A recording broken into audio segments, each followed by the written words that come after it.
Welcome to teachers academy. കേട്ടറ്റ് എക്സാമുകൾക്ക് ചുരുങ്ങിയത് ഇനി ഒരു 1.5 മാസം കൂടിയുള്ളൂ അല്ലേ? അപ്പോൾ ഈ എക്സാം പ്രിപ്പറേഷനിൽ ഏറ്റവും ഇമ്പോർട്ടൻ്റ് ആയിട്ടുള്ള ഒരു കാര്യമാണ് previous year question paper work out ചെയ്യുക എന്നുള്ളത്. കൺസെപ്റ്റുകളും ഫാക്റ്റുകളും പഠിച്ചു വെച്ചാൽ മാത്രം പോരാ, എങ്ങനെയാണ് ഈ കൺസെപ്റ്റുകളും ഫാക്റ്റുകളിൽ നിന്നും ക്വസ്റ്റ്യൻസ് ചോദിക്കുന്നത് എന്ന് കൃത്യമായി മനസ്സിലാക്കിയെങ്കിൽ മാത്രമേ നിങ്ങൾക്ക് എക്സാം ഹാളിൽ ഒരു ക്വസ്റ്റ്യൻ കാണുമ്പോൾ ആൻസർ കൃത്യമായിട്ട് എഴുതാൻ പറ്റൂ. അപ്പം ഞാനിന്ന് വന്നിരിക്കുന്നത് വളരെ റീസെൻ്റ് ആയി കഴിഞ്ഞ 2025 ജൂണിലെ നോട്ടിഫിക്കേഷൻ വന്ന് സെപ്റ്റംബറിൽ എക്സാം കഴിഞ്ഞ കേട്ടറ്റ് കാറ്റഗറി 3 ഫിസിക്കൽ സയൻസിന്റെ ക്വസ്റ്റ്യൻ പേപ്പർ ഡിസ്കഷനുമായിട്ടാണ്. അപ്പോൾ നമുക്ക് ആദ്യം ഫിസിക്സ് റിലേറ്റഡ് ക്വസ്റ്റ്യൻസ് ഒന്ന് ഡിസ്കസ് ചെയ്യാം. എന്താണ് ആദ്യത്തെ question? An N type semi conductor is. ഒരു എൻ ടൈപ്പ് സെമി കണ്ടക്ടറിന്റെ ചാർജ് എന്താണെന്നാണ് ക്വസ്റ്റ്യൻ. ഓപ്ഷൻ എന്തൊക്കെയാണ്? Positive or negative, positively charged, negatively charged, electrically neutral. ഇതിന്റെ ആൻസർ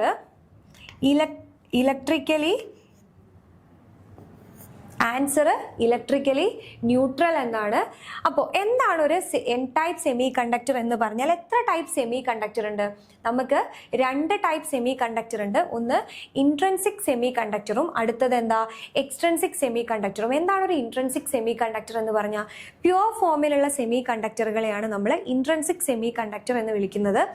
ഗ്രൂപ്പ് 14 എലമെന്റിനെയാണ് നമ്മൾ ഇൻട്രൻസിക് സെമി കണ്ടക്ടർ ആയിട്ട് യൂസ് ചെയ്യുന്നത്. എക്സാമ്പിൾ സിലിക്കൺ, ജെർമേനിയം ഒക്കെയാണ്. ഇനി ഈ ഇൻട്രൻസിക് സെമി കണ്ടക്ടറിന്റെ കണ്ടക്ടിവിറ്റി വളരെ കുറവായിരിക്കും. അപ്പോൾ കണ്ടക്ടിവിറ്റി കൂട്ടാൻ വേണ്ടിയിട്ട് നമ്മൾ എന്ത് ചെയ്യും? എക്സ്റ്റേണൽ ആയിട്ട് ഇംപ്യൂരിറ്റീസിനെ ആഡ് ചെയ്യും. അങ്ങനെ ഇംപ്യൂരിറ്റി ആഡ് ചെയ്യുന്ന പ്രോസസ്സിനെ വിളിക്കുന്ന പേരാണ് എന്ത്? ഡോപ്പിംഗ് എന്ന് പറയുന്നത്. അപ്പൊ ഈ ഇൻട്രൻസിക് സെമി കണ്ടക്ടറിൽ ഡോപ്പിംഗ് നടത്തിയിട്ട് കിട്ടുന്ന കണ്ടക്ടറുകളെയാണ് നമ്മൾ എക്സ്ട്രൻസിക് സെമി കണ്ടക്ടർ എന്ന് വിളിക്കുന്നത്. ഈ എക്സ്ട്രൻസിക് സെമി കണ്ടക്ടർ 2 ടൈപ്പ് ഉണ്ട്. അതിൽ ഒന്നാണ് പി ടൈപ്പ് സെമി കണ്ടക്ടറും അടുത്തത് എൻ ടൈപ്പ് സെമി കണ്ടക്ടറും. നമ്മൾ ഈ ഇൻട്രൻസിക് സെമി കണ്ടക്ടറിലേക്ക് ആഡ് ചെയ്യുന്നത് ഒരു ട്രൈവാലന്റ് ഇമ്പ്യൂരിറ്റി ആണെങ്കിൽ, എന്താണ് ഒരു ട്രൈവാലന്റ് ഇമ്പ്യൂരിറ്റി?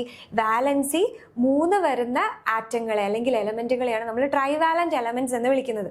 അപ്പോൾ അത്തരത്തിലുള്ള എലമെന്റുകളെയാണ് നമ്മൾ ആഡ് ചെയ്യുന്നതെങ്കിൽ നമുക്കൊരു പി ടൈപ്പ് സെമി കണ്ടക്ടർ ആയിരിക്കും കിട്ടുക. നമ്മൾ ഗ്രൂപ്പ് 13 ഗ്രൂപ്പ് എലമെന്റ്സിനെയാണ് നമ്മൾ ട്രൈവാലന്റ് ഇമ്പ്യൂരിറ്റി ആയിട്ട് ആഡ് ചെയ്യുന്നത്. എക്സാമ്പിൾ ബോറോൺ, അലൂമിനിയം ഒക്കെയാണ് എക്സാമ്പിൾ. അപ്പോൾ ഇത്തരം കണ്ടക്ടേഴ്സിനെ നമ്മൾ പി ടൈപ്പ് സെമി കണ്ടക്ടേഴ്സ് എന്ന് വിളിക്കും.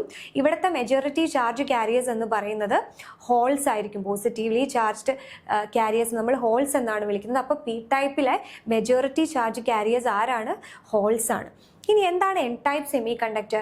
നമ്മൾ ഈ ആഡ് ചെയ്യുന്ന ഒരു ഇമ്പ്യൂരിറ്റി പെൻറ്റാവാലന്റ് ഇമ്പ്യൂരിറ്റി ആണെങ്കിൽ, എന്താണ് പെൻറ്റാവാലന്റ് ഇമ്പ്യൂരിറ്റി? വാലൻസി 5 ഉള്ള എലമെന്റ്സിനെയാണ് ആഡ് ചെയ്യുന്നതെങ്കിൽ, ദാറ്റ് ഈസ് 15th ഗ്രൂപ്പ് എലമെന്റിനെയാണ് ആഡ് ചെയ്യുന്നതെങ്കിൽ നമുക്ക് കിട്ടുക എന്താണ്? ഒരു എൻ ടൈപ്പ് സെമി കണ്ടക്ടർ ആണ്. എക്സാമ്പിൾ നമ്മൾ ഫോസ്ഫറസ്, ആർസനിക് ഒക്കെയാണ് ആഡ് ചെയ്യുന്നതെങ്കിൽ നമുക്ക് എന്ത് സെമി കണ്ടക്ടർ കിട്ടും? ഒരു എൻ ടൈപ്പ് സെമി കണ്ടക്ടർ കിട്ടും. ഈ എൻ ടൈപ്പ് സെമി കണ്ടക്ടറിലെ മെജോറിറ്റി ചാർജ് കാരിയേഴ്സ് എന്ന് പറയുന്നത് ഫ്രീ ഇലക്ട്രോൺസ് ആണ്. എന്താണ്? ഫ്രീ ഇലക്ട്രോൺസ് ആണ്. ഇനി നമ്മുടെ ക്വസ്റ്റ്യൻ എന്തായിരുന്നു? ഈ എൻ ടൈപ്പ് സെമി കണ്ടക്ടറിന്റെ ചാർജ് എന്താണെന്നാണ് ക്വസ്റ്റ്യൻ. ഇവിടുത്തെ മെജോറിറ്റി ചാർജ് കാരിയേഴ്സ് ഇലക്ട്രോൺസ് ആണെന്ന് നമുക്കറിയാം. പക്ഷെ ഇവിടുത്തെ ചാർജ് എന്താ? ചാർജ് മാറണമെങ്കിൽ അവിടെ ഒന്നില്ലെങ്കിൽ ഒരു എക്സസ് പോസിറ്റീവ് ചാർജ് വരണം, അതല്ലെങ്കിൽ ഒരു എക്സസ് നെഗറ്റീവ് ചാർജ് വരണം. ഇവിടെ ഇലക്ട്രോൺസിന്റെ നമ്പറും പ്രോട്ടോൺസിന്റെ നമ്പറും സെയിം ആണ്. കാരണം ഇലക്ട്രോൺസിനെ നമ്മൾ എന്ത് ചെയ്യുന്നില്ല? ലൂസ് ചെയ്യുന്നില്ല. അതുകൊണ്ട് ഇവിടുത്തെ ചാർജ് എന്ന് പറയുന്നത് എന്തായിരിക്കും? ന്യൂട്രൽ ആയിരിക്കും. കാരണം എന്താ? ഇലക്ട്രോൺസിന്റെ എണ്ണവും പ്രോട്ടോൺസിന്റെ എണ്ണവും ഇവിടെ എന്താണ്? സെയിം ആണ്. ഇലക്ട്രോൺസിനെ നമ്മൾ ലൂസ് ചെയ്യുന്നില്ല. അതുകൊണ്ട് ഇവിടുത്തെ ചാർജ് എന്ന് പറയുന്നത് ഇലക്ട്രിക്കലി ന്യൂട്രൽ ആയിരിക്കും. ഇനി എന്താണ് അടുത്ത question? A body of mass 5 kg is thrown vertically up. ഒരു 5 kg മാസ് ഉള്ള ഒരു ഒബ്ജക്റ്റിനെ വെർട്ടിക്കലി അപ്പ് എന്ന് പറഞ്ഞിട്ടുണ്ടെങ്കിൽ നേരെ മുകളിലേക്ക് എന്ത് ചെയ്തിട്ടുണ്ട്? എറിഞ്ഞിട്ടുണ്ട്. With velocity 20 metre per second. 20 metre per second വെലോസിറ്റിയിൽ ഒരു ഒബ്ജക്റ്റിനെ എന്ത് ചെയ്തിട്ടുണ്ട്? നേരെ മുകളിലേക്ക് എറിഞ്ഞിട്ടുണ്ട്. It's potential energy at the maximum height. Maximum ഹൈറ്റിലുള്ള പൊട്ടൻഷ്യൽ എനർജി എത്രയാണെന്നാണ് ക്വസ്റ്റ്യൻ. അപ്പോൾ ഇതെങ്ങനെയാണ് കണ്ടുപിടിക്കുക? ഇതിന് ആൻസർ കണ്ടുപിടിക്കാൻ നിങ്ങൾക്ക് എന്താണ് law of conservation of energy എന്ന് അറിഞ്ഞിരിക്കണം. എന്താണ് law of conservation of energy? എന്താണ് law of conservation of energy പറയുന്നത്? Energy can neither be created nor B destroyed, it can be transferred from one form to another. Energy നമുക്ക് create ചെയ്യാനും പറ്റില്ല, destroy ചെയ്യാനും പറ്റില്ല. അത് ഒരു ഫോമിൽ നിന്ന് മറ്റൊരു ഫോമിലേക്ക് എന്ത് ചെയ്യാനേ പറ്റൂ? ട്രാൻസ്ഫർ ചെയ്യാനേ പറ്റൂ. അപ്പോൾ നമുക്ക് നമ്മുടെ ഈ ഒരു ക്വസ്റ്റ്യൻ ഒന്ന് അനലൈസ് ചെയ്ത് നോക്കാം. ഒരു ബോഡീനെ എന്ത് ചെയ്തിട്ടുണ്ട്? ഒരു ബോഡീനെ നേരെ മുകളിലേക്ക് എന്ത് ചെയ്തിട്ടുണ്ട്? എറിഞ്ഞിട്ടുണ്ട്. ആ എറിയുമ്പോൾ ഉള്ള വെലോസിറ്റി എത്രയാണ്?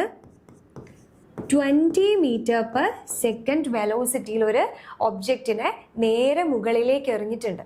അപ്പോൾ മുകളിലേക്ക് പോകുന്തോറും ഇതിൻ്റെ വെലോസിറ്റിക്ക് എന്ത് സംഭവിക്കും? മുകളിലേക്ക് പോകുന്തോറും ഇതിൻ്റെ വെലോസിറ്റി കുറഞ്ഞു വന്ന് ഇതിൻ്റെ ഹയസ്റ്റ് പോയിന്റിൽ ഇതിൻ്റെ വെലോസിറ്റി 0 ആയിട്ടുണ്ടാവും. ക്ലിയർ ആണല്ലോ? അപ്പോൾ താഴെ ആയിരിക്കും ഇതിന് മാക്സിമം വെലോസിറ്റി ഉള്ളത്. മുകളിലേക്ക് എത്തുന്തോറും വെലോസിറ്റി കുറഞ്ഞ് അതിൻ്റെ ഹയസ്റ്റ് പോയിന്റിൽ വെലോസിറ്റി 0 ആയിട്ടുണ്ടാവും. ഇനി വെലോസിറ്റി ഉള്ള ഒരു ഒബ്ജക്റ്റിന് തീർച്ചയായിട്ടും കൈനറ്റിക് എനർജി ഉണ്ടായിരിക്കും. അപ്പം എന്താണ് ഇതിൻ്റെ കൈനറ്റിക് എനർജി? വെലോസിറ്റി ഉള്ള ഒരു ഒബ്ജക്റ്റിന് എന്തുണ്ടായിരിക്കും? കൈനറ്റിക് എനർജി ഉണ്ടായിരിക്കും. എവിടെയാണ് kinetic energy maximum? Velocity maximum എവിടെയാണ്? ഈ എറിയുന്ന പോയിന്റിലാണ് അല്ലേ? അതുകൊണ്ട് തന്നെ കൈനറ്റിക് എനർജി മാക്സിമം എവിടെയായിരിക്കും? താഴെയായിരിക്കും. ഇനി മേലേക്ക് എത്തും തോറും ഈ കൈനറ്റിക് എനർജി കുറഞ്ഞാണ് വരുന്നത്. കാരണം വെലോസിറ്റി കുറയാണ്. വെലോസിറ്റി കുറയുമ്പോൾ കൈനറ്റിക് എനർജിയും കുറയും. അങ്ങനെ ഈ ഹയസ്റ്റ് പോയിന്റിൽ അതിൻ്റെ കൈനറ്റിക് എനർജി എന്തായിരിക്കും? 0 ആയിരിക്കും. ഹയസ്റ്റ് പോയിന്റിൽ കൈനറ്റിക് എനർജി 0 ആയിരിക്കും. അപ്പോൾ ഏറ്റവും താഴെ കൈനറ്റിക് എനർജി മാക്സിമം ആയിരിക്കും. കാരണം വെലോസിറ്റി അവിടെ മാക്സിമം ആണ്. ഏറ്റവും ഹയസ്റ്റ് പോയിന്റിൽ അതിൻ്റെ കൈനറ്റിക് എനർജി എന്താണ്? 0 ആണ്. Law of conservation of energy അനുസരിച്ച് നമുക്കറിയാം എനർജി നഷ്ടപ്പെട്ടു ഡിസ്ട്രോയ് ആയി പോയില്ല അല്ലേ? അപ്പോൾ ഈ കൈനറ്റിക് എനർജി മൊത്തം എന്തായിട്ട് കൺവേർട്ട് ചെയ്ത് പോവുകയാണ് ചെയ്തത്? പൊട്ടൻഷ്യൽ എനർജി ആയിട്ട് കൺവേർട്ട് ചെയ്യുകയാണ് ചെയ്തത്. അപ്പോൾ താഴെ ഉണ്ടായിരുന്ന കൈനറ്റിക് എനർജി മുകളിലേക്ക് എത്തിയപ്പോൾ അത് മൊത്തത്തിൽ എന്തായിട്ട് കൺവേർട്ടായി? പൊട്ടൻഷ്യൽ എനർജി ആയിട്ട് കൺവേർട്ടായി. അപ്പോൾ എങ്ങനെയാണ് പൊട്ടൻഷ്യൽ എനർജി കണ്ടുപിടിക്കുക? താഴത്തെ മാക്സിമം കൈനറ്റിക് എനർജി കണ്ടുപിടിച്ചാൽ മതി. താഴത്തെ മാക്സിമം കൈനറ്റിക് എനർജി മുകളിൽ എത്തിയപ്പോഴത്തേക്കും, മാക്സിമം ഹൈറ്റിൽ എത്തിയപ്പോഴത്തേക്കും അത് മുഴുവൻ എന്തായിട്ട് കൺവേർട്ട് ചെയ്തു? പൊട്ടൻഷ്യൽ എനർജി ആയിട്ട് കൺവേർട്ട് ചെയ്തു. എന്താണ് കൈനറ്റിക് എനർജി കണ്ടുപിടിക്കാനുള്ള ഇക്വേഷൻ? 12mv² ആണ് അല്ലേ? ഇതിൽ m എന്ന് പറയുന്നത് ഒബ്ജക്റ്റിൻ്റെ മാസും v എന്ന് പറയുന്നത് ഒബ്ജക്റ്റിൻ്റെ വെലോസിറ്റിയുമാണ്. അങ്ങനെയാണെങ്കിൽ നമുക്കിവിടെ കണ്ടുപിടിക്കാം കൈനറ്റിക് എനർജി എത്രയാണ്? 12mv² ആണ്. നമ്മുടെ m എന്ന് പറയുന്നത് ഒബ്ജക്റ്റിൻ്റെ മാസ് എത്രയാ? 5 ആണ്. v എന്ന് പറയുന്നത് 20 ആണ്. 20². So your final answer will B 1000 joule ആയിരിക്കും. അപ്പോൾ ആ ഒബ്ജക്റ്റിൻ്റെ താഴെ എറിയുന്ന പോയിന്റിലെ മാക്സിമം കൈനറ്റിക് എനർജി 1000 ജൂൾ ആണ്. ആ കൈനറ്റിക് എനർജി മുഴുവനും എന്തായിട്ട് കൺവേർട്ട് ചെയ്തു? പൊട്ടൻഷ്യൽ എനർജി ആയിട്ട് കൺവേർട്ട് ചെയ്തു അതിൻ്റെ ഹയസ്റ്റ് പോയിന്റിൽ. അപ്പോൾ നമ്മുടെ ആൻസർ എത്രയാണ്? 1000 ജൂൾ. ഇനി എന്താണ് അടുത്ത question? A body of mass 250 kg is revolving around the earth in free space and now its weight is. ഒരു ഒബ്ജക്റ്റ്, ആ ഒബ്ജക്റ്റിൻ്റെ വെയിറ്റ് എത്രയാണ്? 250 kg ആണ്. 250 kg വെയിറ്റ് ഉള്ള ഒരു ഒബ്ജക്റ്റ് എർത്തിന് ചുറ്റും ഫ്രീ സ്പേസിൽ റിവോൾവ് ചെയ്യാണ്. അതിൻ്റെ വെയിറ്റ് എന്താണ്? ആ ഒരു റിവോൾവ് ചെയ്യുന്ന ടൈമിൽ അതിൻ്റെ വെയിറ്റ് എന്താണെന്നാണ് ക്വസ്റ്റ്യൻ. എപ്പോഴും ഓർത്ത് വെക്കുക, എർത്തിന് ചുറ്റും ഫ്രീ സ്പേസിൽ റിവോൾവ് ചെയ്യുന്ന ഒരു ഒബ്ജക്റ്റ് ഫ്രീ ഫാളിൻ്റെ സ്റ്റേറ്റിലായിരിക്കും. എന്തിലായിരിക്കും? ഫ്രീ ഫാളിൻ്റെ സ്റ്റേറ്റിലായിരിക്കും. ക്ലിയർ ആണോ? എർത്തിന് ചുറ്റും ഫ്രീ സ്പേസിൽ റിവോൾവ് ചെയ്യുന്ന ഒരു object, it will be in A state of free fall. അത് ഫ്രീ ഫാളിൻ്റെ സ്റ്റേറ്റിലായിരിക്കും. അപ്പോൾ ഫ്രീലി ഫാളിങ് ബോഡിയിൽ വെയ്റ്റ്ലെസ്നെസ് ആണല്ലേ ഫീൽ ചെയ്യുക, അതിന് വെയിറ്റ് ഫീൽ ചെയ്യില്ല. അപ്പോൾ ഇവിടെയും എന്ത് തന്നെയാണ് ഫീൽ ചെയ്യുക? വെയ്റ്റ്ലെസ്നെസ് ആണ് ഫീൽ ചെയ്യുക. അതിന് എന്ത് ഫീൽ ചെയ്യില്ല? വെയിറ്റ് ഫീൽ ചെയ്യില്ല. 0 വെയിറ്റ് ആണ് ഫീൽ ചെയ്യുക. ഇനി അതല്ലെങ്കിൽ ഇതിനെ വേറൊരു രീതിയിൽ നമുക്ക് എക്സ്പ്ലെയിൻ ചെയ്യാം. വെയിറ്റ് എന്ന് പറഞ്ഞാൽ എന്താ? ഗ്രാവിറ്റേഷണൽ ഫോഴ്സ് ഓഫ് അട്രാക്ഷനെയാണ് നമ്മൾ വെയിറ്റ് എന്ന് വിളിക്കുന്നത്. അപ്പോൾ എർത്തിന് ചുറ്റും ഒരു ഒബ്ജക്റ്റ് റിവോൾവ് ചെയ്യുമ്പോൾ എർത്തിൻ്റെ ഗ്രാവിറ്റേഷണൽ ഫോഴ്സ് മുഴുവനും ആ ഒരു ഒബ്ജക്റ്റിനെ എർത്തിന് ചുറ്റും റിവോൾവ് ചെയ്യുന്ന ഓർബിറ്റിൽ നിർത്താൻ വേണ്ടിയിട്ട് യൂസ് ചെയ്യും. അതിന് റിവോൾവ് ചെയ്യാൻ, ആ ഓർബിറ്റിൽ റിവോൾവ് ചെയ്യാൻ വേണ്ടിയിട്ട് യൂസ് ചെയ്യും. അതുകൊണ്ട് അവിടെ എന്ത് അനുഭവപ്പെടും? വെയ്റ്റ്ലെസ്നെസ് അനുഭവപ്പെടും. സോ ഇതിൻ്റെ ആൻസർ എന്താണ്? 0 ആണ്. എന്താണ് അടുത്ത question? Observe the circuit if the switch is turned on then. ഈ ഒരു സർക്യൂട്ട് അനലൈസ് ചെയ്യുക. സർക്യൂട്ടിൽ എന്തൊക്കെയുണ്ട്? 2 റെസിസ്റ്റേഴ്സ് ഉണ്ട് അല്ലേ? ഒരു 10 ഓം റെസിസ്റ്ററും ഉണ്ട്, ഒരു 20 ഓം റെസിസ്റ്ററും ഉണ്ട്. ഈ 10 ഓം റെസിസ്റ്റർ ഡയറക്റ്റ്ലി സർക്യൂട്ടിലേക്ക് കണക്ട് ചെയ്തിട്ടുണ്ട്. ഈ ബൾബിലേക്കും ഈ വോൾട്ടേജ് സോഴ്സിലേക്കും കണക്ട് ചെയ്തിട്ടുണ്ട്. 20 ഓം റെസിസ്റ്റർ ഒരു സ്വിച്ച് വഴിയാണ് കണക്ട് ചെയ്തിരിക്കുന്നത്. ആദ്യത്തെ കേസിൽ സ്വിച്ച് എന്തല്ല? ഓൺ അല്ല. ക്വസ്റ്റ്യൻ എന്താണെന്ന് വെച്ചാൽ ഈ സ്വിച്ച് ഓൺ ചെയ്യുന്ന സമയത്ത്, സ്വിച്ച് ഓൺ ചെയ്യുമ്പോൾ മാത്രമേ ഈ 20 ഓം റെസിസ്റ്റർ നമ്മളെ സർക്യൂട്ടിൽ ഇൻക്ലൂഡ് ആവുള്ളൂ. അപ്പോൾ സ്വിച്ച് ഓൺ ചെയ്യുന്ന സമയത്ത് ഈ ബൾബിന്റെ ബ്രൈറ്റ്നസ്സിന് എന്ത് ചേഞ്ച് ആണ് വരിക എന്നാണ് കണ്ടുപിടിക്കേണ്ടത്. അപ്പം ഇത് അറിയണമെങ്കിൽ നമുക്കറിയാം ഓംസ് ലോ. എന്താണ് ഓംസ് ലോ പറയുന്നത്? ഓംസ് ലോയുടെ ഇക്വേഷൻ എന്താ? V is equal to IR ആണ് എന്തിൻ്റെ ഇക്വേഷൻ? നമ്മുടെ ഓംസ് ലോയുടെ ഇക്വേഷൻ. അപ്പോൾ ഈ ഓംസ് ലോ അനുസരിച്ച് വോൾട്ടേജ് കോൺസ്റ്റന്റ് ആയിട്ടാണ് ഇരിക്കുന്നതെങ്കിൽ, ഇവിടെ വോൾട്ടേജ് കോൺസ്റ്റന്റ് ആണല്ലോ, വോൾട്ടേജ് സോഴ്സ്, ഒരു സോഴ്സിൽ നിന്നുള്ള വോൾട്ടേജ് എപ്പോഴും കോൺസ്റ്റന്റ് ആയിരിക്കും. അപ്പോൾ ഈ വോൾട്ടേജ് കോൺസ്റ്റന്റ് ആയിരിക്കുന്ന സമയത്ത് ആറിനും ഐക്കും എന്ത് വ്യത്യാസമാണ് വരിക? റെസിസ്റ്റൻസ് കൂടുന്ന സമയത്ത് നമ്മുടെ ഐ എന്ത് ചെയ്യും? കുറയും. അതായത് വോൾട്ടേജ് കോൺസ്റ്റന്റ് ആണെങ്കിൽ റെസിസ്റ്റൻസ് കൂടുമ്പോൾ കറണ്ട് എന്ത് ചെയ്യും? കുറയും. റെസിസ്റ്റൻസ് കൂടുമ്പോൾ കറണ്ട് കുറയും. കറണ്ട് കുറഞ്ഞാൽ ഓൾട്ടർനേറ്റ് ആയിട്ട് പവറും എന്ത് ചെയ്യും? കുറയും. അപ്പോൾ ബൾബിന്റെ ബ്രൈറ്റ്നസ് എന്ത് ചെയ്യും? കുറയും. ക്ലിയർ ആണോ? ഇനി റെസിസ്റ്റൻസ് കുറഞ്ഞാൽ എന്താ സംഭവിക്കുക? റെസിസ്റ്റൻസ് കുറയുമ്പോൾ ഓൾട്ടർനേറ്റ് ആയിട്ട് ആര് കൂടണം? കാരണം നമ്മുടെ വി കോൺസ്റ്റന്റ് അല്ലേ, കറണ്ട് കൂടണം. കറണ്ട് കൂടുന്ന സമയത്ത് എന്ത് സംഭവിക്കും? പവർ കൂടും. ബൾബ് എന്ത് ചെയ്യും? കൂടുതൽ ബ്രൈറ്റ് ആയിട്ട് പ്രകാശിക്കും. അപ്പൊ ഈ ഒരു കേസിൽ സ്വിച്ച് ഓൺ ചെയ്യുമ്പോൾ റെസിസ്റ്റൻസ് സർക്യൂട്ടിൽ കൂടുകയാണോ അതോ സർക്യൂട്ടിൽ കുറയാണോ എന്ന് കണ്ടുപിടിച്ചാൽ മതി. റെസിസ്റ്റൻസ് ആദ്യത്തേനെക്കാട്ടും കൂടുകയാണെങ്കിൽ എന്ത് സംഭവിക്കും? ബൾബിന്റെ ബ്രൈറ്റ്നസ് കുറയും, കാരണം കറണ്ട് കുറയും. ഇനി റെസിസ്റ്റൻസ് പണ്ടത്തേലും കുറയാണ് ചെയ്യുന്നതെങ്കിലോ കറണ്ട് കൂടും, ബ്രൈറ്റ്നസ് കൂടും. ഓക്കെ, അപ്പൊ ആദ്യത്തെ കേസിൽ എന്താ സംഭവിക്കുന്നത്? ഈ ഒരു 20 ഓം റെസിസ്റ്റർ സർക്യൂട്ടിൽ ഇല്ല. അപ്പൊ നമ്മുടെ സർക്യൂട്ട് എങ്ങനെയായിരിക്കും? ഇവിടെ ഒരു റെസിസ്റ്റർ ഉണ്ട്, ഒരു വോൾട്ടേജ് സോഴ്സും ഉണ്ട്, ഇവിടെ ഒരു ബൾബും ഉണ്ട്. ഇങ്ങനെയായിരിക്കും നമ്മുടെ സർക്യൂട്ട് എന്ന് പറയുന്നത്. എപ്പോ?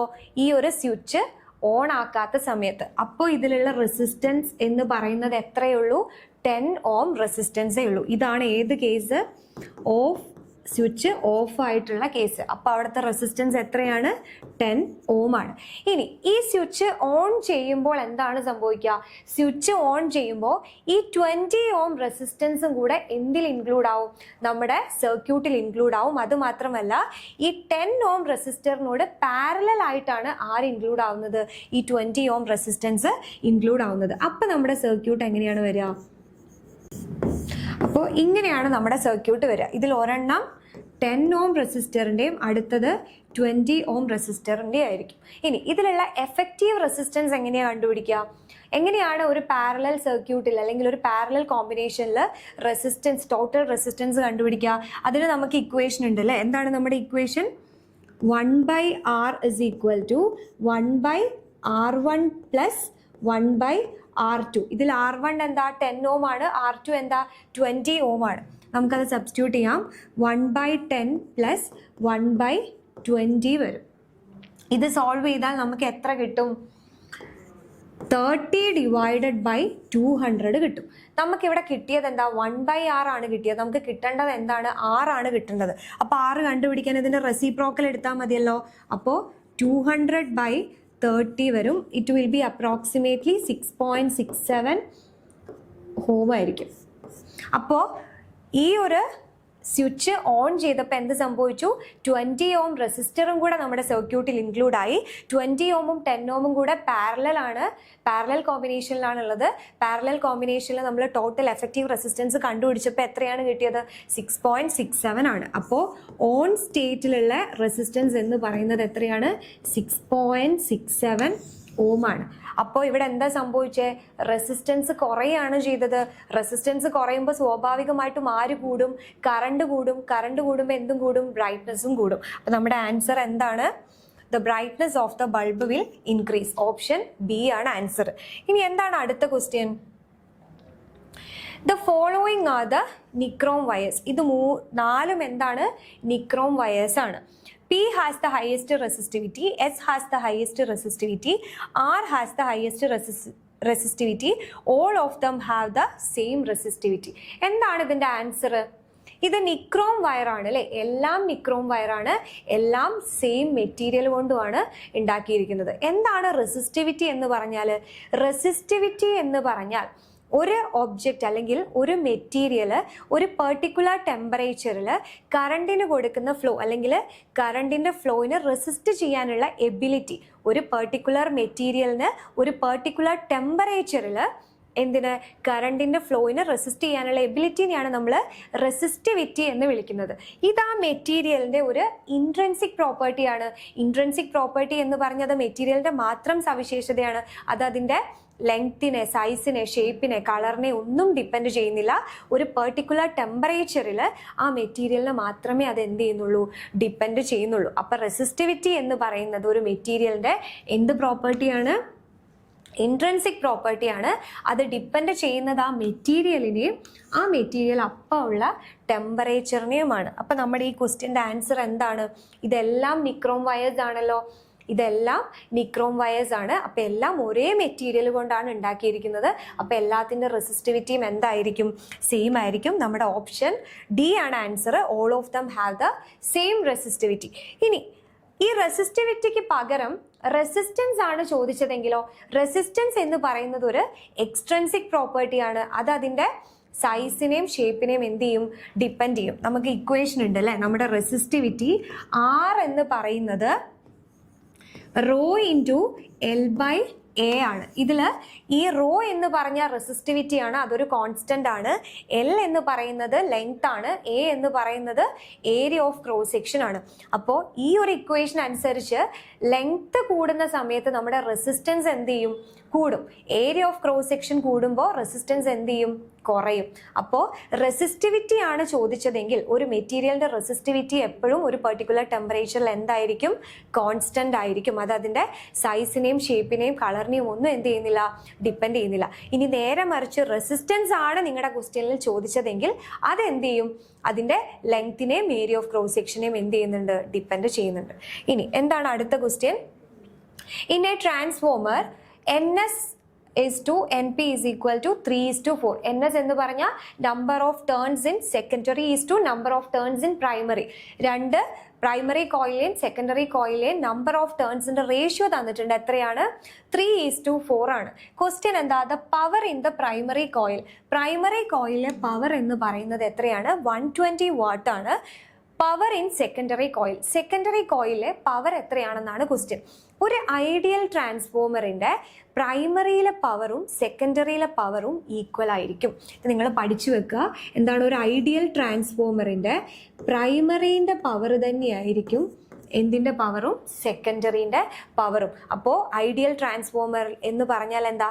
പവർ ചേഞ്ച് ഇല്ലാതെ ഇലക്ട്രിക്കൽ എനർജീനെ ട്രാൻസ്ഫർ ചെയ്യുന്നതിനെയാണ് നമ്മൾ ഐഡിയൽ ട്രാൻസ്ഫോമർ എന്ന് വിളിക്കുക. അതുകൊണ്ട് തന്നെ അതിൻ്റെ പ്രൈമറിയിലെ പവറും സെക്കൻഡറിയിലെ പവറും എന്തായിരിക്കും? ഈക്വൽ ആയിരിക്കും. അപ്പോൾ ഒരൊറ്റ നോട്ടത്തിൽ തന്നെ നിങ്ങൾക്ക് എന്ത് ചെയ്യാൻ പറ്റും? ഇതിൻ്റെ ആൻസർ എഴുതാൻ പറ്റും. ആൻസർ എത്രയാണ്? 120 വാട്ടാണ്. ഇനി എന്താണ് അടുത്ത question? The symbol of A PNP transistor. ഒരു PNP ട്രാൻസിസ്റ്ററിന്റെ സിംബൽ എന്താണെന്നാണ് ക്വസ്റ്റ്യൻ. എന്താണ് ഒരു ട്രാൻസിസ്റ്റർ എന്ന് പറയുന്നത്? ട്രാൻസിസ്റ്റർ എന്ന് പറഞ്ഞ ഒരു സെമി കണ്ടക്ടർ ഡിവൈസ് ആണ് അല്ലേ. ആ സെമി കണ്ടക്ടർ ഡിവൈസിന് 3 ഡോപ്ഡ് റീജിയണും ഉണ്ടാകും, 2 PN ജംഗ്ഷനും ഉണ്ടാകും. It is A semi conductor device having 3 doped region and 2 PN junction.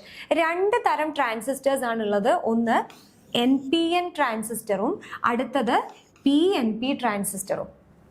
3 doped region ഉണ്ട് എന്ന് പറഞ്ഞു അല്ലേ. NPN ട്രാൻസിസ്റ്ററിൽ 2 N ടൈപ്പ് റീജിയനുകളുടെ നടുക്ക്, 2 N ടൈപ്പ് സെമി കണ്ടക്ടറിന്റെ നടുക്ക് ഒരു പി ടൈപ്പ് സെമി കണ്ടക്ടർ വരുന്നതിനെയാണ് നമ്മൾ NPN ട്രാൻസിസ്റ്റർ എന്ന് വിളിക്കുന്നത്. ഇവിടെ 3 ഡോപ്ഡ് റീജിയനും ഉണ്ട്, 2 PN ജംഗ്ഷനും ഉണ്ട്. അങ്ങനെയാണെങ്കിൽ എന്തായിരിക്കും ഒരു പി ടൈപ്പ് സെമി കണ്ടക്ടർ എന്ന് പറയുന്നത്? 2 പി ടൈപ്പ് സെമി കണ്ടക്ടറുകളുടെ നടുക്ക് ഒരു N ടൈപ്പ് സെമി കണ്ടക്ടർ വരുമ്പോഴാണ് നമ്മൾ അതിനെ PNP ട്രാൻസിസ്റ്റർ എന്ന് വിളിക്കുന്നത്. ക്ലിയർ ആണോ? അപ്പോൾ NPN ട്രാൻസിസ്റ്റർ എന്ന് പറഞ്ഞാൽ എന്താ? 2 N ടൈപ്പ് സെമി കണ്ടക്ടറുകളുടെ നടുക്ക് ഒരു പി ടൈപ്പ് സെമി കണ്ടക്ടർ വരുന്നത് NPN ട്രാൻസിസ്റ്ററും, 2 പി ടൈപ്പ് സെമി കണ്ടക്ടറുകളുടെ നടുക്ക് ഒരു N ടൈപ്പ് സെമി കണ്ടക്ടർ വരുന്നതിനെ നമ്മൾ PNP ട്രാൻസിസ്റ്റർ എന്നും വിളിക്കും. ഇനി NPN ട്രാൻസിസ്റ്റർ ആയിക്കോട്ടെ PNP ട്രാൻസിസ്റ്റർ ആയിക്കോട്ടെ, ട്രാൻസിസ്റ്ററുകൾക്ക് 3 റീജിയൺ ആണ് ഉണ്ടാവുന്നത്.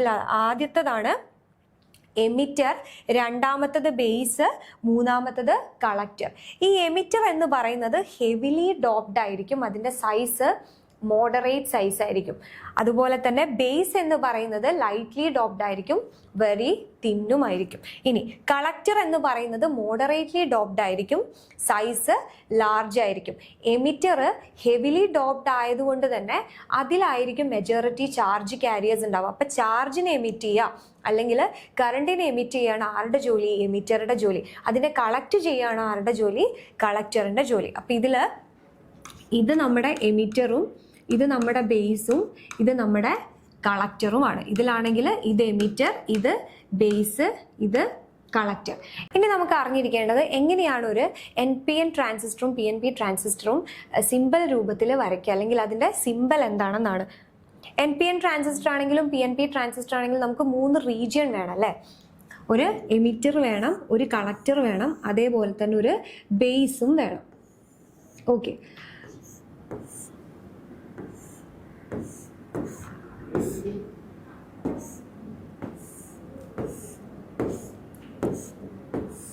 ഇനി ഈ റീജിയൺ ആണ് നമ്മുടെ ബേസ് ടെർമിനൽ എന്ന് പറയുന്നത്.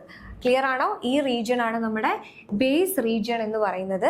ഇനി എങ്ങനെയാ ഇതിൽ ഒന്ന് എമിറ്ററും ഒന്ന് കളക്ടറും ആയിരിക്കുമല്ലോ. ഏതാണ് കളക്ടർ, ഏതാണ് എമിറ്റർ എന്ന് പറയുന്നത്? എമിറ്റർ നമുക്ക് കണ്ടുപിടിക്കാൻ വേണ്ടിയിട്ട് ഒരു ആരോ മാർക്ക് ഉണ്ടാവും. എമിറ്ററിൽ എന്തുണ്ടാവും? ഒരു ആരോ മാർക്ക് ഉണ്ടാവും. അതിൽ NPN ട്രാൻസിസ്റ്റർ ആണെങ്കിൽ ഈ ആരോ മാർക്ക് പുറത്തോട്ടായിരിക്കും. NPN ട്രാൻസിസ്റ്റർ ആണെങ്കിൽ ഈ ആരോ മാർക്ക് എങ്ങോട്ടായിരിക്കും? പുറത്തോട്ടായിരിക്കും. PNP ട്രാൻസിസ്റ്റർ ആണെങ്കിൽ ഈ ആരോ മാർക്ക് എങ്ങോട്ടായിരിക്കും? ഉള്ളിലോട്ടായിരിക്കും, എന്ന് പറഞ്ഞാൽ ബേസിലോട്ടായിരിക്കും. ക്ലിയർ ആണോ? 2 ടൈപ്പ് ട്രാൻസിസ്റ്ററിനെ എങ്ങനെ നമുക്ക് തിരിച്ചറിയാം? എമിറ്ററിൽ ഒരു ആരോ മാർക്ക് ഉണ്ടാവും. ആ ആരോ മാർക്ക് ബേസിൽ നിന്ന് എമിറ്ററിലേക്ക്, എന്ന് വെച്ചാൽ പുറത്തേക്കാണ് റെപ്രസെന്റ് ചെയ്യുന്നതെങ്കിൽ അതെന്താണ്? അതൊരു NPN ട്രാൻസിസ്റ്റർ ആണ്. ഇനി ഈ ആരോ മാർക്ക് ഉള്ളിലേക്കാണ്, അതായത് വെച്ചാൽ ബേസിലേക്കാണ് വരുന്നതെങ്കിൽ അതെന്താണ്? ഒരു PNP ട്രാൻസിസ്റ്റർ ആണ്. അപ്പൊ നമ്മുടെ ഈ ക്വസ്റ്റ്യന്റെ ആൻസർ എന്താണ്? The symbol of PNP transistor. ഇതിലെ സിംബൽ പുറത്തോട്ടാണ്, ഇതില് ഉള്ളിലോട്ടാണ്. അപ്പോൾ ഓപ്ഷൻ ബി ആണ് നമ്മുടെ ആൻസർ. ഇനി എന്താണ് അടുത്ത question? When a positive charged cloud comes above a building with a lightning conductor, then ഒരു ലൈറ്റ്നിങ് കണ്ടക്ടർ ഉള്ള ഒരു ബിൽഡിങ്ങിന്റെ മേലെ ഒരു പോസിറ്റീവ് ചാർജ് ഉള്ള ക്ലൗഡ് വന്നാൽ എന്താണ് സംഭവിക്കുക എന്നാണ് ക്വസ്റ്റ്യൻ. അപ്പൊ ഇവിടെ നിങ്ങൾ നോക്ക്, സപ്പോസ് ഇതാണ് ആ ലൈറ്റ്നിങ് കണ്ടക്ടറിന്റെ സ്പൈക്ക് എന്ന് വിചാരിക്കൂ. ഇവിടെ ഒരു ക്ലൗഡ് വന്നു. ആ ക്ലൗഡ് എന്ത് ചാർജ് ആണെന്നാണ് പറഞ്ഞിരിക്കുന്നത്? പോസിറ്റീവ് ചാർജ് ആണെന്ന് പറഞ്ഞിരിക്കുന്നത്. അപ്പൊ ഇവിടെ അക്യുമുലേറ്റ് ചെയ്ത്, ഈ ലൈറ്റ്നിങ് കണ്ടക്ടറിൽ അക്യുമുലേറ്റ് ചെയ്ത ചാർജ് എന്ന് പറയുന്നത് എന്തായിരിക്കും? ഓപ്പോസിറ്റ് ചാർജ് അല്ലേ അട്രാക്ട് ചെയ്യുള്ളൂ. അപ്പൊ ഇവിടെ പോസിറ്റീവ് ആണെങ്കിൽ ഇവിടെ അക്യുമുലേറ്റ് ചെയ്യുന്ന ചാർജ് എന്തായിരിക്കും? നെഗറ്റീവ് ചാർജ് ആയിരിക്കും. അപ്പം നെഗറ്റീവ് ചാർജ് ഇവിടെ അക്യുമുലേറ്റ് ചെയ്യുമ്പോൾ സ്വാഭാവികമായിട്ടും എർത്തിൽ നിന്ന് ഇലക്ട്രോൺസ് എങ്ങോട്ട് ഫ്ലോ ചെയ്യും? ഇങ്ങോട്ട് ഫ്ലോ ചെയ്യും, എങ്കിലേ നെഗറ്റീവ് ചാർജ് അവിടെ വരുള്ളൂ. അപ്പം ആൻസർ ഏതാ? Electrons will flow from earth to spike. Option B ആണ് ആൻസർ. ഇനി എന്താണ് അടുത്ത question? A firewood is burning, paraffin wax kept below it melt, the wax got heat by. ഒരു ഫയർവുഡ് ബേൺ ചെയ്യുന്നുണ്ട്, അതിൻ്റെ താഴെ ഒരു പാരാഫിൻ വാക്സ് വെച്ചിട്ടുണ്ട്, അത് എന്ത് ചെയ്തു? മെൽറ്റ് ചെയ്തു എന്നാണ് പറയുന്നത്. അപ്പം ഏത് പ്രോസസ്സിലൂടെയാണ് ഹീറ്റ് ട്രാൻസ്ഫർ ചെയ്യപ്പെട്ടത് എന്നാണ് ക്വസ്റ്റ്യൻ. ഏതൊക്കെയാണ് തന്നിരിക്കുന്നത്? കണ്ടക്ഷൻ ഉണ്ട്, കൺവെക്ഷൻ ഉണ്ട്, റേഡിയേഷൻ ഉണ്ട്. അപ്പം എന്താണ് ഈ കണ്ടക്ഷൻ, കൺവെക്ഷൻ, റേഡിയേഷൻ? കണ്ടക്ഷൻ എന്ന് പറഞ്ഞാൽ എന്താ? ഡയറക്റ്റ് കോണ്ടാക്റ്റ് വഴിയാണ് ഹീറ്റ് ട്രാൻസ്ഫർ ചെയ്യപ്പെടുന്നതെങ്കിൽ അപ്പോഴാണ് നമ്മൾ കണ്ടക്ഷൻ എന്ന് പറയുക. ഡയറക്റ്റ് കോണ്ടാക്റ്റ് വഴിയാണെങ്കിൽ കണ്ടക്ഷൻ എന്ന് പറയും. ഇനി ഫ്ലൂയിഡ്സിന്റെ ബൾക്ക് മൂവ്മെന്റ് കൊണ്ടാണ് ഹീറ്റ് ട്രാൻസ്ഫർ ചെയ്യപ്പെടുന്നതെങ്കിൽ നമ്മൾ കൺവെക്ഷൻ എന്ന് പറയും. കൺവെക്ഷനിൽ എന്താ സംഭവിക്കുക? ഒരു ഫ്ലൂയിഡ്, അത് വാട്ടർ ആയിക്കോട്ടെ എയർ ആയിക്കോട്ടെ, അത് ഹീറ്റ് ചെയ്യുമ്പോൾ അതിന്റെ ഡെൻസിറ്റി എന്ത് ചെയ്യും? ഡെൻസിറ്റി കുറയും. ഡെൻസിറ്റി കുറയുമ്പോൾ ആ ഹീറ്റ് ആയിട്ടുള്ള ഫ്ലൂയിഡ് എന്ത് ചെയ്യും? മേലേക്ക് പോകും. അപ്പോൾ കോൾഡ് ആയിട്ടുള്ള ഫ്ലൂയിഡ് എന്ത് ചെയ്യും? താഴേക്ക് വരും. ഇങ്ങനെ സർക്കുലേറ്റ് ചെയ്തിട്ടാണ് അവിടെ എന്ത് ചെയ്യപ്പെടുന്നത്? ഹീറ്റ് ട്രാൻസ്ഫർ ചെയ്യപ്പെടുന്നത്. അടുത്തത് എന്താ? റേഡിയേഷൻ. റേഡിയേഷൻ വഴി എങ്ങനെയാണ് ഹീറ്റ് ട്രാൻസ്ഫർ ചെയ്യപ്പെടുക? റേഡിയേഷൻ വഴി ഡയറക്റ്റ് കോണ്ടാക്ട് വേണ്ട, ഒരു മീഡിയത്തിന്റെ ആവശ്യമില്ല. എങ്ങനെയാണ്? Electro magnetic wave, specifically speaking infrared radiation വഴിയാണ് ഹീറ്റ് ട്രാൻസ്ഫർ ചെയ്യപ്പെടുക റേഡിയേഷനിൽ. അപ്പോൾ ഈ ഒരു ക്വസ്റ്റ്യനിൽ എങ്ങനെയായിരിക്കും ഹീറ്റ് ട്രാൻസ്ഫർ ചെയ്യപ്പെട്ടിട്ടുണ്ടാവുക? ഫയർവുഡ് ബേൺ ചെയ്യുന്നുണ്ട്, പാരാഫിൻ വാക്സ് താഴെയാണ് വെച്ചിരിക്കുന്നതെന്ന് പറഞ്ഞു. അപ്പോൾ കണ്ടക്ഷൻ അല്ല എന്ന് ഉറപ്പായല്ലോ, ഡയറക്റ്റ് കോണ്ടാക്ട് ഇല്ല. അപ്പോൾ കണ്ടക്ഷൻ എന്നുള്ള ടേമിനെ നമുക്ക് എന്ത് ചെയ്യാം? അവോയ്ഡ് ചെയ്യാം. ഇനി കൺവെക്ഷൻ ആണോ? കൺവെക്ഷനിൽ എന്താ സംഭവിക്കുന്നത്? ഹോട്ട് എയർ എന്ത് ചെയ്യും? മേലേക്ക് പോവാണ് ചെയ്യുന്നത്, താഴെയല്ലേ വെച്ചിരിക്കുന്നത്. അപ്പോൾ ആ ഒരു പോസിബിലിറ്റിയും ഇല്ല. ഇനി അപ്പം ആൻസർ ഏതാണ്? റേഡിയേഷൻ വഴിയാണ് എന്ത് ചെയ്യപ്പെട്ടത്? ഹീറ്റ് ട്രാൻസ്ഫർ ചെയ്തിട്ട് ആ പാരാഫിൻ വാക്സ് മെൽറ്റ് ആയത്. ഇനി എന്താണ് അടുത്ത question? There is an object of weight 300 Newton on Earth. Its mass at the center of the Earth. പെട്ടെന്ന് ക്വസ്റ്റ്യൻ കാണുമ്പോൾ mass at the centre of the earth എന്ന് ചോദിക്കുമ്പോൾ 0 എഴുതരുത്. ക്വസ്റ്റ്യൻ ക്ലിയർ ആയിട്ട് വായിക്കുക. മാസ് ആണ് ചോദിച്ചിരിക്കുന്നത്. Weight at the centre of earth എത്രയാണെന്ന് ചോദിച്ചാൽ നമുക്ക് എന്തെഴുതാം? 0 ആണെന്ന് എഴുതാം. പക്ഷെ ഇവിടെ ചോദിച്ചിരിക്കുന്നത് എന്താണ്? മാസ് ആണ് ചോദിച്ചിരിക്കുന്നത്. നമുക്കറിയാം മാസ് എന്ന് പറയുന്നത് ഒരു കോൺസ്റ്റന്റ് ക്വാണ്ടിറ്റി ആണല്ലേ. അത് എവിടെ ചെന്നാലും അതിന്റെ മാസിന് എന്ത് വരില്ല? ഒരു ചേഞ്ച് വരില്ല.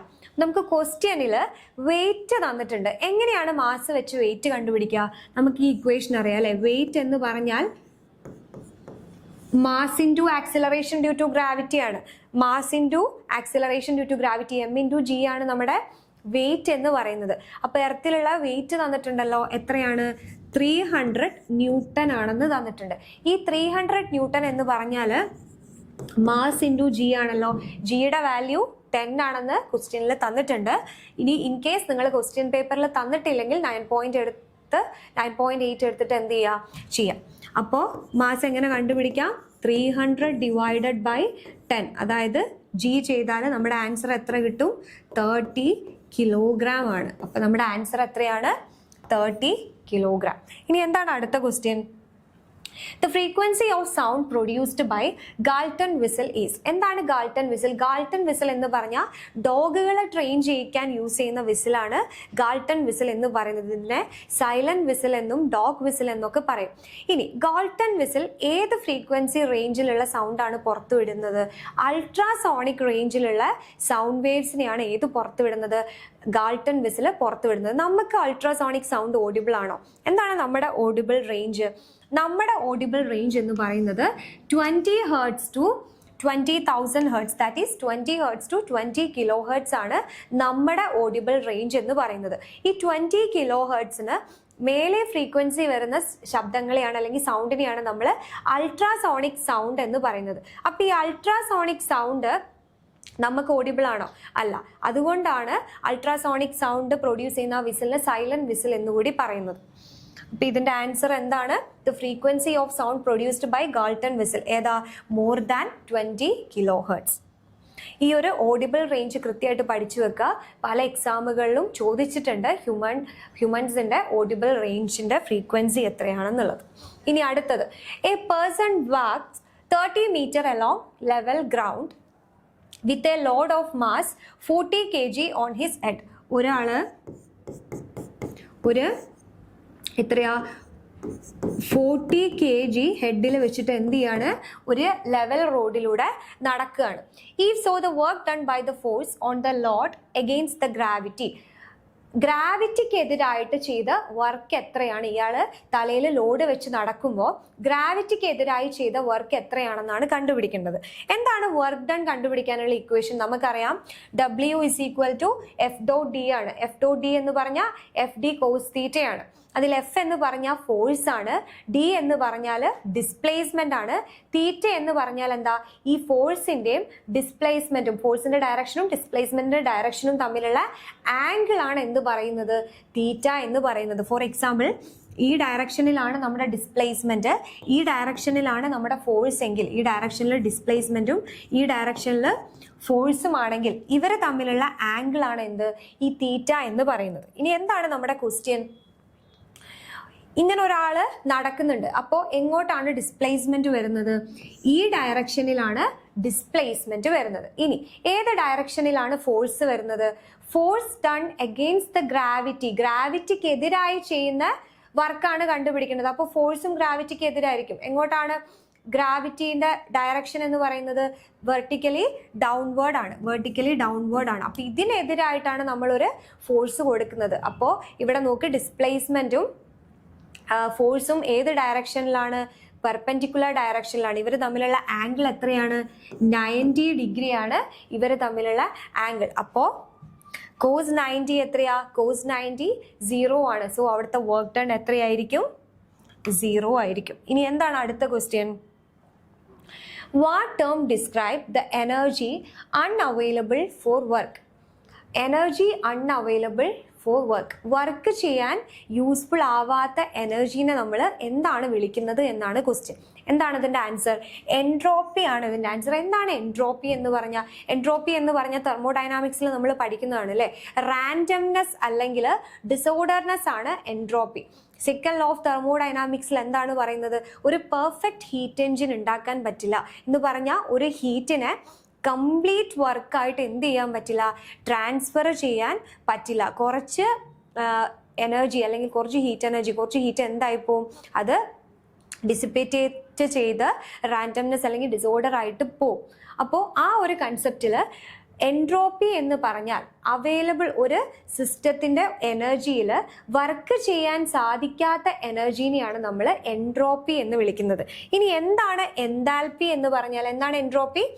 Measure of disorder or randomness within a system.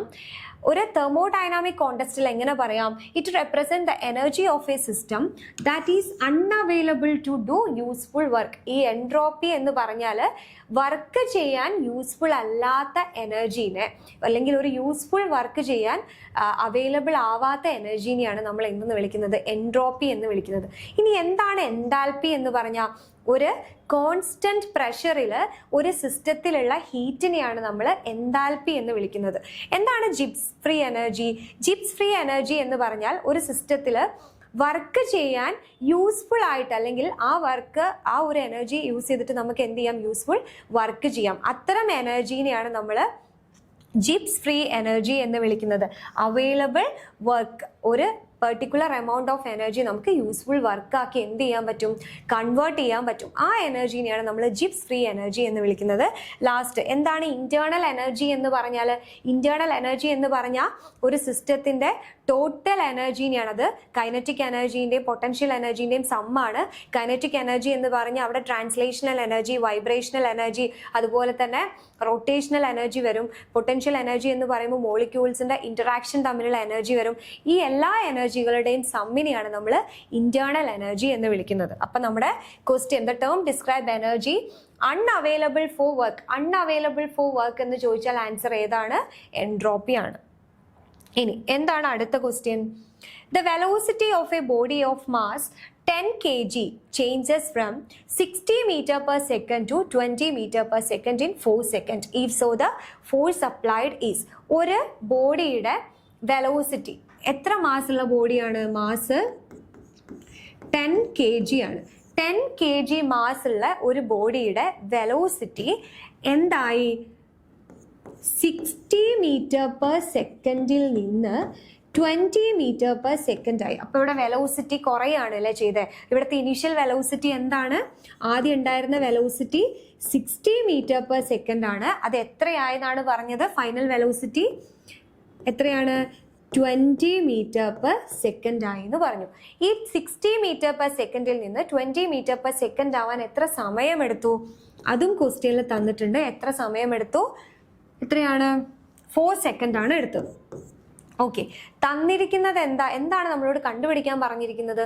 Force കണ്ടുപിടിക്കാനാണ് പറഞ്ഞിരിക്കുന്നത്. എന്താണ് ഫോഴ്സിന്റെ ഇക്വേഷൻ? നമുക്കറിയാം F is equal to ma ആണ് അല്ലെ. എം എന്ത് ചെയ്തിട്ടുണ്ട്? ക്വസ്റ്റ്യനിൽ ഡയറക്റ്റ് തന്നിട്ടുണ്ട്. തന്നിട്ടുണ്ടോ?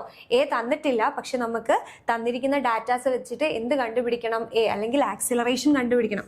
എന്താണ് ആക്സിലറേഷൻ കാണാനുള്ള equation? Final velocity minus initial velocity divided by T അല്ലേ. എന്താണ് ഇവിടുത്തെ final velocity? 20 minus 60 divided by 4 ആണ്. എന്താണ് 20 minus 60? minus 40 divided by 4. So your acceleration will be minus 10 meter per second. Minus 10 meter per second ആണ് acceleration. ഇനി എങ്ങനെയാണ് force കണ്ടുപിടിക്കുക? m into a ചെയ്താൽ മതി. m എത്രയാ? 10 ആണ്. acceleration minus 10 ആണ്. So your force will be minus 100 Newton. Clear ആണോ? അപ്പൊ നമ്മുടെ ആൻസർ എത്രയാണ്? Minus 100 newton. എന്താണ് ഈ മൈനസ് സൈൻ ഇൻഡിക്കേറ്റ് ചെയ്യുന്നത്? മൈനസ് സൈൻ ഇൻഡിക്കേറ്റ് ചെയ്യുന്നത് ഏത് ഡയറക്ഷൻ, വെലോസിറ്റിയുടെ ഇനീഷ്യൽ ഡയറക്ഷന് ഓപ്പോസിറ്റ് ഡയറക്ഷനിലാണ് നമ്മൾ എന്ത് ചെയ്യുന്നത്? ഫോഴ്സ് അപ്ലൈ ചെയ്യുന്നത്. അതല്ലെങ്കിൽ അവിടെ ഡീസലറേഷൻ ആണ് നടക്കുന്നത്, ആക്സിലറേഷൻ അല്ല. സ്പീഡ് അല്ലെങ്കിൽ വെലോസിറ്റി കുറഞ്ഞു വരികയാണ് ചെയ്യുന്നത്. ഇനി എന്താണ് അടുത്ത question? A body is projected vertically up with a velocity 30 meter per second. ഒരു body 30 meter per second velocity കൊടുത്തിട്ട് നേരെ മുകളിലേക്ക് എറിഞ്ഞിട്ടുണ്ട്. വെർട്ടിക്കലി അപ്പ് എന്ന് പറഞ്ഞാൽ ഞാൻ നേരത്തെ ക്വസ്റ്റ്യൻ ഡിസ്കസ് ചെയ്തപ്പോൾ പറഞ്ഞിരുന്നു, നേരെ മുകളിലേക്ക് എറിയുന്നതിനാണ് വെർട്ടിക്കലി അപ്പ് എന്ന് പറയുന്നത്. The maximum height it can reach is, അത് പോകാൻ പറ്റിയ മാക്സിമം, ഇതുപോലൊരു ബോളിനെ നമ്മൾ നേരെ മുകളിലേക്ക് എറിഞ്ഞിട്ടുണ്ടെങ്കിൽ അത് പോകുന്ന മാക്സിമം ഹൈറ്റ് എത്രയാണെന്നാണ് കണ്ടുപിടിക്കേണ്ടത്. അപ്പോൾ ഇത് കണ്ടുപിടിക്കാൻ നമ്മൾ ഇക്വേഷൻസ് ഓഫ് മോഷൻസ് ആണ് യൂസ് ചെയ്യേണ്ടത്. നമുക്ക് 3 ഇക്വേഷൻസ് ഓഫ് മോഷൻ ഉണ്ട് അല്ലേ. ഏതൊക്കെയാണ് നമ്മുടെ 3 ഇക്വേഷൻ ഓഫ് മോഷൻ? ഒന്ന് v is equal to u plus at ഉണ്ട്. അതേപോലെ തന്നെ s is equal to ut plus half a t square ഉണ്ട്. അതേപോലെ v square is equal to u square plus 2as ഉണ്ട്. ഇതാണ് നമ്മുടെ 3 ഇക്വേഷൻസ് ഓഫ് മോഷൻ എന്ന് പറയുന്നത്. ഇതിൽ ഏത് ഇക്വേഷൻ ഓഫ് മോഷൻ ആണ് നമ്മൾ യൂസ് ചെയ്യേണ്ടത്? നമുക്ക് കണ്ടുപിടിക്കാനുള്ളത് എന്താണ്? ഹൈറ്റ് ആണ് അല്ലേ. ഹൈറ്റ് എന്ന് പറഞ്ഞാൽ ഡിസ്പ്ലേസ്മെന്റ് ആണ് കണ്ടുപിടിക്കാനുള്ളത്. ടൈം, ഈ 2 ഇക്വേഷനിലും എന്തുണ്ട്? ടൈം ഉണ്ട്. നമ്മുടെ ക്വസ്റ്റ്യനിൽ എന്തില്ല? ടൈം ഇല്ല. അപ്പൊ ഏറ്റവും നമുക്ക് ഈസി ആയിട്ട് കണ്ടുപിടിക്കാൻ പറ്റിയത് ഈ 3rd ഇക്വേഷൻ വെച്ചിട്ടാണ്. നമ്മുടെ ഇക്വേഷൻ എന്താണ്? v square is equal to u square plus 2as ആണ്. ഇനി എന്താണ് v? ഒരു ഒബ്ജക്റ്റ് ഇവിടെ നിന്ന് എറിയുന്നു. അപ്പൊ അതിന്റെ ഇനീഷ്യൽ വെലോസിറ്റി u എന്ന് പറയുന്നത് നമ്മൾ കൊടുക്കുന്ന വെലോസിറ്റി, നമ്മൾ എറിയുന്ന വെലോസിറ്റിയാണ്. അത് എത്രയാണ്? അത് ക്വസ്റ്റ്യനിൽ തന്നിട്ടുണ്ട്. 30 മീറ്റർ പെർ സെക്കൻഡ് ആണ് തന്നിട്ടുണ്ട്. ഇനി എന്താണ് v? Final velocity. ഒരു ഒബ്ജക്റ്റ് മേലേക്ക് എറിയുന്ന സമയത്ത് അതിന്റെ ഹയസ്റ്റ് പോയിന്റിലെ വെലോസിറ്റി എപ്പോഴും എന്തായിരിക്കും? 0 ആയിരിക്കും. സോ അതിന്റെ ഫൈനൽ വെലോസിറ്റി എത്രയാണ്? 0 ആണ്. ഇനി എത്രയാണ് g എന്ന് പറയുന്നത്? g എന്ന് പറയുന്നത് എന്താ? അല്ലെങ്കിൽ a എന്ന് പറയുന്നത് എന്താ? ആക്സിലറേഷൻ ആണ് അല്ലെ. ഒരു ഒബ്ജക്റ്റ് നേരെ മുകളിലേക്ക് പ്രൊജക്ട് ചെയ്യുമ്പോൾ, നേരെ മുകളിലേക്ക് എറിയുമ്പോൾ അതിൽ ആക്ട് ചെയ്യുന്ന ഒരേ ഒരു ഫോഴ്സ് എന്ന് പറയുന്നത് എന്താണ്? ഗ്രാവിറ്റി ആണ്, ഗ്രാവിറ്റേഷണൽ ഫോഴ്സ് ആണ്. അപ്പൊ അവിടുത്തെ ഒരേ ഒരു ആക്സിലറേഷൻ എന്ന് പറയുന്നത് ആക്സിലറേഷൻ ഡ്യൂ ടു ഗ്രാവിറ്റി ആണ്. ആക്സിലറേഷൻ ഡ്യൂ ടു ഗ്രാവിറ്റിയുടെ ഡയറക്ഷൻ എങ്ങോട്ടാണ്? താഴോട്ടാണ്. പക്ഷെ നമ്മുടെ ഒബ്ജക്റ്റ് പോകുന്നത് എങ്ങോട്ടാണ്? മേലേക്കാണ്. അപ്പൊ നമ്മുടെ ആക്സിലറേഷൻ എനെ നമുക്ക് നെഗറ്റീവ് ജി ആയിട്ട് എടുക്കാം. എന്തുകൊണ്ടാണ് നെഗറ്റീവ് ജി ആക്കി എടുത്തത്? ആക്സിലറേഷൻ ഡ്യൂ ടു ഗ്രാവിറ്റിയുടെ ആക്ച്വൽ ഡയറക്ഷൻ എങ്ങോട്ടാണ്? താഴോട്ടാണ്. പക്ഷെ ഇപ്പൊ നമ്മളെ ബോഡി പോകുന്നത് എങ്ങോട്ട്? അല്ലെങ്കിൽ നമ്മുടെ പ്രൊജക്റ്റ് ചെയ്ത ബോഡി പോകുന്നത് മേലേക്കാണ്, ഓപ്പോസിറ്റ് ഡയറക്ഷനിലാണ്. അതുകൊണ്ടാണ് നമ്മൾ ആക്സിലറേഷനെ നെഗറ്റീവ് ജി ആയിട്ട് എടുത്തത്. നമുക്ക് ഇക്വേഷനിൽ സബ്സ്റ്റിറ്റ്യൂട്ട് ചെയ്യാം. നമ്മുടെ v എന്ന് പറയുന്നത് 0 ആണ്, u എന്ന് പറയുന്നത് 30 square plus 2 into acceleration due to gravity ആണ് നമ്മൾ a ആയിട്ട് എടുത്തത്. അത് എത്രയാ? മൈനസ് ജി ആണ് ഇൻറ്റു എസ്. നമുക്ക് g 10 ആയിട്ട് എടുക്കാൻ ക്വസ്റ്റ്യനിൽ തന്നിട്ടുണ്ട്. So you can write 0 is equal to 30 square minus 2 into 10 into S. Okay, ഇതിൽ നിന്ന് എങ്ങനെ എസ് കണ്ടുപിടിക്കാം അല്ലെങ്കിൽ ഹൈറ്റ് എങ്ങനെ കണ്ടുപിടിക്കാം? S is equal to 30 square എന്ന് പറഞ്ഞാൽ 900 divided by 20. So your final answer will be 45 metre. So നമ്മുടെ ഫൈനൽ ആൻസർ എത്രയാണ്? 45 മീറ്റർ ആണ്. അപ്പോൾ ഈ ഒരു ക്വസ്റ്റ്യൻ പേപ്പറിൽ നിന്ന് ഫിസിക്സ് റിലേറ്റഡ് ഒരു 15ഓളം ക്വസ്റ്റ്യൻസ് നമ്മളിപ്പോൾ സോൾവ് ചെയ്ത് കഴിഞ്ഞു. ബാക്കിയുള്ള ക്വസ്റ്റ്യൻസിന്റെ ഡിസ്കഷനുമായിട്ട് മറ്റൊരു വീഡിയോയിൽ കാണാം. താങ്ക്